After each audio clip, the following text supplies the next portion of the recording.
ప్రభువుకు స్తోత్రము కలుగునుగాక. మరి ఒక దినాన్ని ప్రభువు మనకు అనుగ్రహించాడు.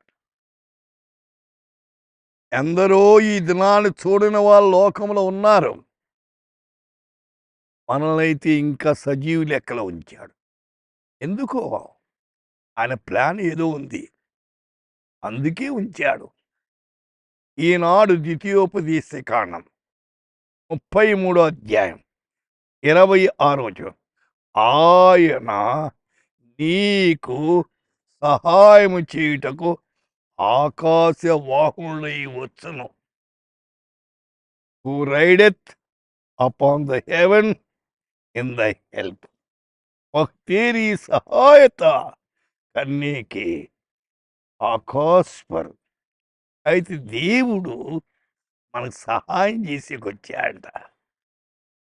ఎక్కడి నుండి వచ్చాడంటున్నాడు? ఆకాశ వాహనుడై వచ్చాడ. ఆకాశము ఆయన సింహాసనం. అయితే అక్కడి నుండి మనకు సహాయం చేసేకొచ్చాడు. ఎంత మంచి దేవుడండి! ఈనాడు స్నేహితులు బంధువులు సహాయం చేస్తారు, మళ్ళా కీడు చేస్తారు. అయితే మన దేవుడు సహాయం చేసేవాడు. మన దేవుడు ఈ లోక సంబంధి కాదు, ఆకాశం నుండి వచ్చాడు అంటున్నాడు. దానికి అపాన్ ద హెవెన్, ఆ పరమ నుండి వచ్చాడు. ఎందుకు? నీకు సహాయం చేసేదానికి. ఆయన సహాయం చేసేవాడు, నిస్సహాయులకు సహాయకుడు.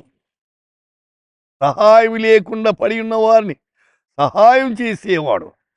68వ కీర్తనలో 4వ వచనంలో ఒక మాట ఉంది. దేవుని గూర్చి పాడండి, ఆయన నామం బట్టి స్తోత్రగానము చేయండి. వాహనం ఎక్కి అరణ్యములో ప్రయాణం చేయు దేవుని కొరకు ఒక రాజమార్గము చేయండి. యెహోవాను ఆయన నామను బట్టి ఆయన ప్రహర్షించండి, ఆనందించండి, స్తుతించండి. అయితే ఆయన మనకు సహాయం చేసేది. సహాయం చేసే దేవుని మీద మనం ఆనుకోవాలి, కీడు చేసేవారి మీద కాదు. కీడు చేసేవానికి దూరంగా ఉండాలా, నష్టపరిచేవానికి దూరంగా ఉండాలా. సహాయం చేసే దేవాది దేవునికి దగ్గరగా ఉండాల. వింటున్న శ్రోత, ఎవరికి దగ్గరగా ఉన్నావు? ఒక్కసారి ఆలోచించు. అయితే నేడే నీకు సహాయం చేసే దేవుని మీద ఆనుకుని ముందుకు సాగండి. ప్రభువా, మా శ్రోతలందరూ మీ మీద ఆనుకుని ముందుకు సాగేదాన్ని కృప దయచేయమని, ఆదరించి బలపరచమని యేసు నామమున ప్రార్థిస్తున్నాము తండ్రి. ఆమేన్.